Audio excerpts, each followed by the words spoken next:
Hai gorgeous, welcome to my place. Terima kasih sudah mengklik video ini. Wanita mana yang tidak akan tersanjung jika ada seseorang yang mengagumi mereka? Tetapi semua wanita tentunya akan merasa ketakutan jika sang pengagum bukanlah orang yang mereka suka atau bahkan sama sekali tidak pernah diharapkan.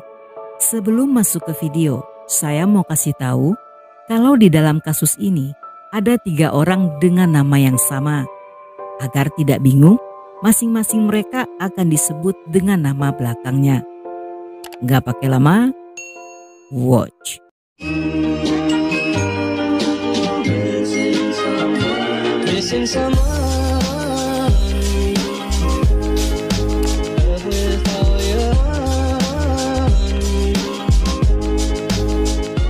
Chris seorang angkatan laut Amerika yang tinggal di daerah Portsmouth. Dia menikah dengan seorang wanita bernama Angela yang merupakan single mom dengan 3 anak bernama Elizabeth, Megan, dan Corey. Walaupun mereka bukan anak kandungnya, tetapi Chris sangat menyayangi ketiga anak tirinya. Di antara kedua saudaranya, Megan yang merupakan putri kedua, dikenal sebagai gadis yang baik, ramah, mudah bergaul, dan disukai oleh teman-temannya. Megan yang feminim serta suka dandan, memiliki kepribadian menyenangkan dan menjadi cewek idaman bagi cowok seusianya. Saat itu, dia sekolah di Woodrow Wilson High School dan termasuk murid yang pintar. Selain itu, Megan juga berbakat menjadi penari balet, sehingga orang tuanya memasukkan Megan dalam kelas menari. Kemampuannya semakin berkembang hingga dia diakui sebagai penari balet berbakat.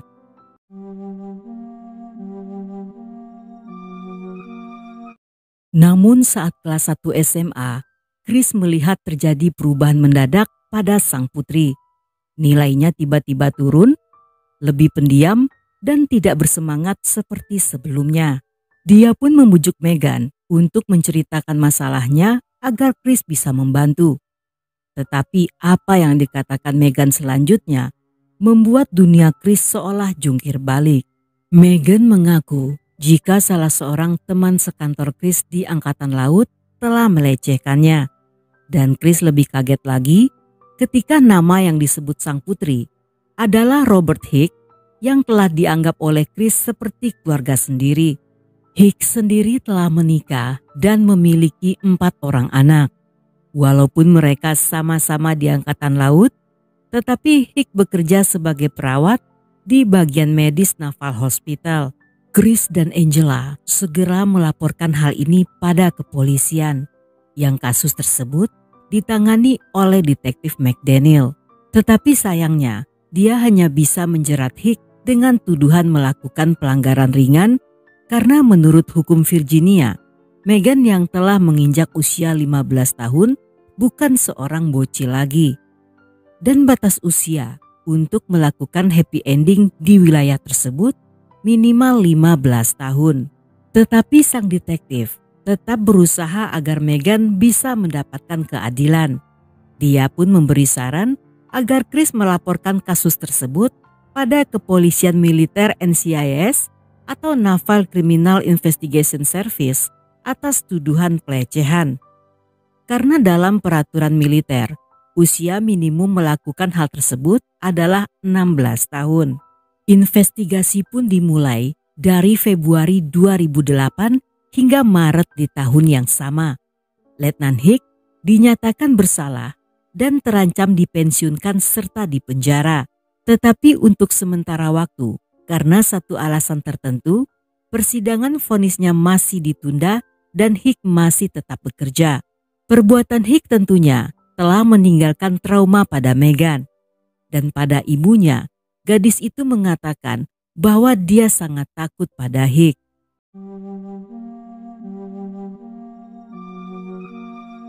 Sebulan kemudian, pada 10 April 2008, hari itu Chris bekerja seperti biasa dan pulang sekitar jam 4 sore. Namun ketika dia masuk ke dalam rumah dan mencari Megan, dia menemukan gadis itu telah tewas di dapur dengan kondisi menyedihkan. Meghan yang setengah polos terbaring dalam genangan merah. Chris yang menelpon 911 saat itu menuduh Hicks sebagai pelakunya. Selain itu, dia juga menelpon NCIS dengan tuduhan yang sama. Mengingat kasus sebelumnya, Chris berpikir jika Hicks telah melenyapkan Meghan sebagai bentuk balas dendam. Detektif McDaniel yang datang ke TKP sangat kaget ketika mengetahui jika Meghanlah korbannya. Sebagai petugas yang sebelumnya telah mengenal Meghan, McDaniel tentu saja bersedih dan sangat prihatin. Melihat TKP yang berantakan, dia memperkirakan jika pelaku datang tanpa diundang dan masuk lewat jendela yang dirusaknya, serta memperkaos Meghan di kamarnya di lantai atas. Meghan yang berhasil melarikan diri ke lantai bawah, berhasil dikejar dan dibunuh di dapur dengan menggunakan salah satu sajam yang telah hilang dari raknya.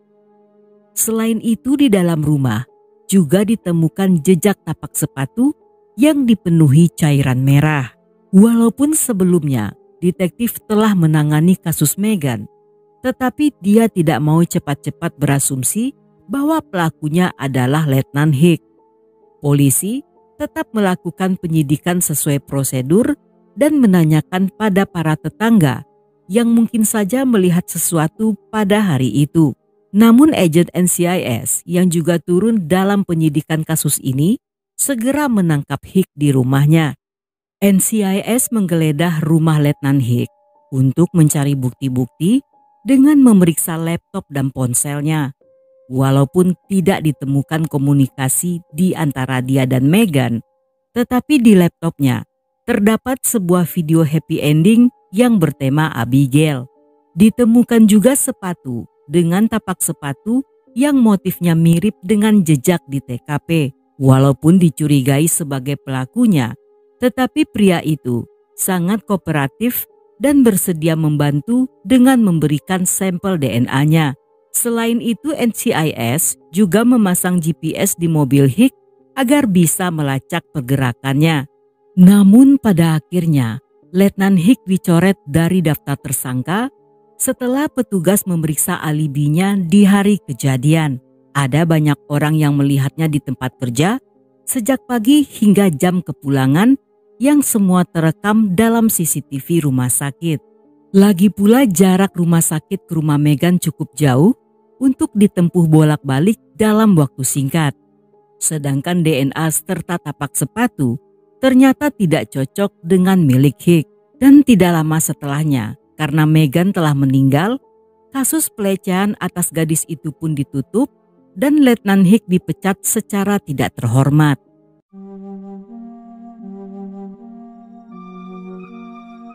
Dalam masa-masa itu, hasil otopsi menyatakan jika di seluruh tubuh Meghan terdapat 40 buah luka tusukan, termasuk di wajah, mata, dada, leher, serta pada bagian punggung. Dari banyaknya luka, menunjukkan jika saat melakukannya, pelaku sangat emosional atau memiliki dendam pribadi. Seperti kasus pembunuhan pada umumnya, polisi juga memeriksa keluarga Meghan, termasuk mengambil sampel DNA semua anggota keluarga yang tidak satupun cocok dengan DNA di TKP. Polisi dan NCIS mulai mengalami kesulitan untuk menemukan petunjuk karena selain Meghan yang masih Abigail, gadis ini dikenal sebagai anak baik-baik yang tidak punya musuh. Dia bahkan saat itu sedang tidak bermasalah dengan siapapun. Untuk memastikannya, Detektif McDaniel juga mendatangi sekolah dan menanyai semua teman-teman serta mengambil sampel DNA dari murid laki-laki. Tetapi lagi-lagi tidak satupun yang cocok dengan yang ada di TKP. Selain memeriksa teman sekolah, sang detektif juga menelusuri teman-teman online Meghan yang dikenalnya dari media sosial. Sama seperti sebelumnya, tidak ditemukan hal yang mencurigakan. Dalam beberapa kasus, biasanya pelaku juga akan datang ke kuburan korban. Dan polisi telah meletakkan alat perekam di kuburan Meghan untuk melihat kemungkinan seandainya pelaku datang ke sana. Tetapi kali ini metode ini juga belum berhasil. Karena DNA tersebut tidak terdaftar di database nasional atau kepolisian, kali ini forensik melakukan pemeriksaan DNA pelaku dengan menggunakan metode bernama biogeographic testing yang berhasil mengetahui jika pelaku merupakan keturunan Afrika Amerika. Berdasarkan info ini, NCIS menanyai Chris apakah ada teman atau kenalan pria Meghan yang berkulit hitam. Dan Chris mengatakan jika putrinya akrab dengan salah seorang anggota pusat pemuda militer yang bertugas sebagai konselor di Angkatan Laut, sebut saja bernama Anton. Menurut Chris, Meghan dan Anton sering berbicara di telepon. Dia menduga jika sepertinya pemuda itu tertarik pada putrinya karena Anton pernah datang ke rumah mereka dan bersikap sangat baik pada Meghan dan saudara-saudaranya. Ketika NCIS menghubungi Anton, pemuda itu menolak memberikan sampel DNA-nya. Dia mengatakan jika lebih suka datang ke kantor polisi daripada harus diperiksa oleh instansinya sendiri. Namun ketika polisi menunggu kedatangannya, Anton yang seolah menghindar, menghilang entah kemana. Karena gagal mengambil sampel DNA-nya, penyidik pun mengambil sampel DNA Anton yang ada di gagang pintu mobilnya. Tetapi setelah diperiksa, ternyata hasilnya tidak cocok. Dan tanpa adanya petunjuk baru, untuk sementara waktu kasus ini pun terhenti.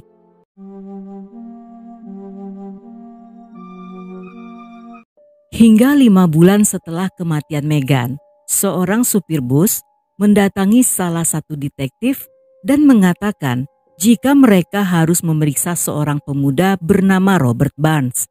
Menurut keterangannya, Robert dan Meghan sering naik busnya sebanyak 2 atau 3 kali seminggu, yang keduanya tampak berteman dan terlihat saling menggoda. Nama baru ini tentunya tidak ada dalam daftar tersangka, karena Robert dan Meghan sekolah di tempat yang berbeda, sehingga dia tidak pernah dicurigai. Ketika detektif mencari info tentang pemuda ini, diketahui jika Robert pernah berada dalam satu program pertunjukan seni yang sama dengan Meghan, di mana Meghan menjadi penari dan Robert sebagai pemain biola orkestra. Ketika sang detektif menemui Robert di sekolahnya, kesan pertamanya, Robert adalah pemuda yang sopan, murah senyum, dan berbicara dengan lembut. Dia bersedia memberi sampel DNA-nya, hanya saja harus minta izin dulu pada ibunya. Dan keesokan harinya, Robert datang sendirian ke stasiun polisi sambil mengunyah permen karet. Saat itu, dia mengaku belum minta izin pada ibunya, tetapi bersedia untuk memberikan permen karet tersebut yang segera diambil sang detektif untuk diserahkan pada forensik. Beberapa waktu setelahnya, detektif mendapat laporan dari forensik jika DNA pada permen karet tersebut bukan milik Robert, melainkan milik dari seorang wanita yang entah bagaimana caranya saat pemuda itu memberikan permen karet tersebut, dengan cepat tanpa sepengetahuan sang detektif, dia menukarnya dengan permen karet yang telah disiapkannya sebelum datang ke stasiun. Tindakan ini tentunya menarik perhatian penyidik yang segera mendatangi Robert ke sekolahnya dan kembali membawanya ke stasiun untuk ditanyai. Saat ini, sang detektif kembali melihat kejanggalan ketika Robert yang akan membuka pintu mobil menutupi tangannya dengan lengan bajunya yang panjang, seolah bertujuan agar sidik jarinya tidak menempel.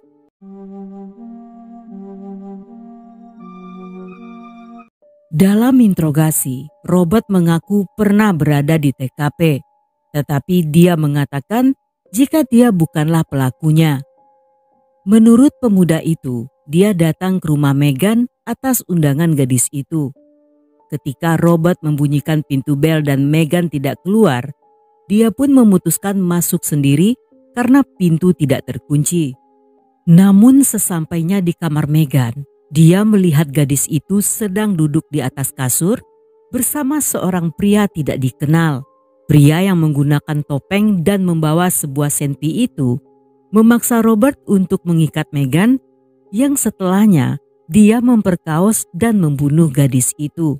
Dia juga dengan sengaja meletakkan jari Robert di atas gagang sajam dengan tujuan agar pemuda itulah yang akan dicurigai. Dan itulah sebabnya kenapa sidik jarinya ada di beberapa bagian rumah Meghan, sedangkan jejak tapak sepatunya berada di sekitar TKP karena ketika Robert yang ketakutan akan meninggalkan rumah tersebut, secara tidak sengaja dia menginjak genangan merah milik Meghan. Tidak satupun yang hadir dalam ruangan interogasi tersebut percaya dengan cerita itu. Namun Robert yang bersikeras pada akhirnya terjebak ketika sang detektif bertanya, jika pelaku tega menghabisi Meghan, mengapa dia tidak membunuh dan justru melepaskan Robert yang saat itu menjadi saksi mata.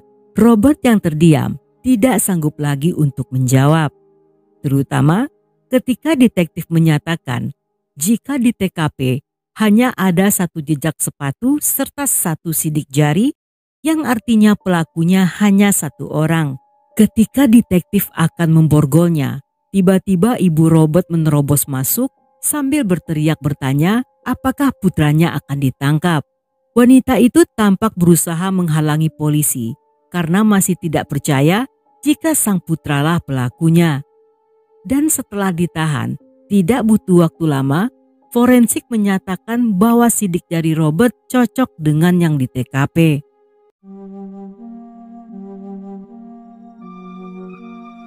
Dalam persidangan, walaupun Robert mengaku telah memperkaos dan membunuh Meghan, tetapi hingga akhir dia menolak untuk mengatakan motif di balik perbuatannya. Sehingga polisi dan pengadilan menyimpulkan jika pemuda itu menyukai dan terobsesi pada Meghan yang kemungkinan telah menolaknya. Pada September 2009, Robert yang diadili sebagai orang dewasa divonis hukuman penjara selama 42 tahun. Dia diperkirakan akan bisa mengajukan bebas bersyarat di tahun 2045. Setelah meninggalnya Meghan, keluarga mereka pindah ke daerah lain. Seumur hidup, mereka tidak mau lagi mendatangi rumah lamanya karena terkenang akan kasus tersebut yang menyebabkan trauma mendalam bagi sang ibu Angela. Sedangkan detektif McDaniel yang sesekali masih lewat di depan rumah itu selalu teringat akan kejadian buruk tersebut.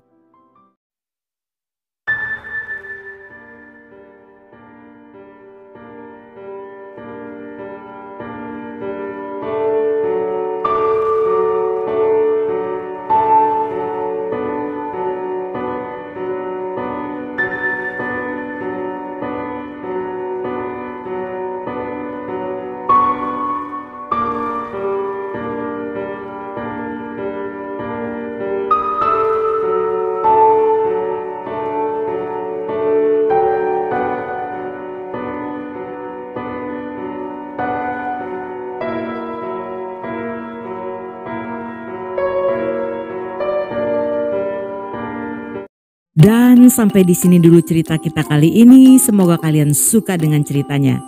Buat yang masih betah hingga akhir, thank you, love you, have a nice day, and then see ya.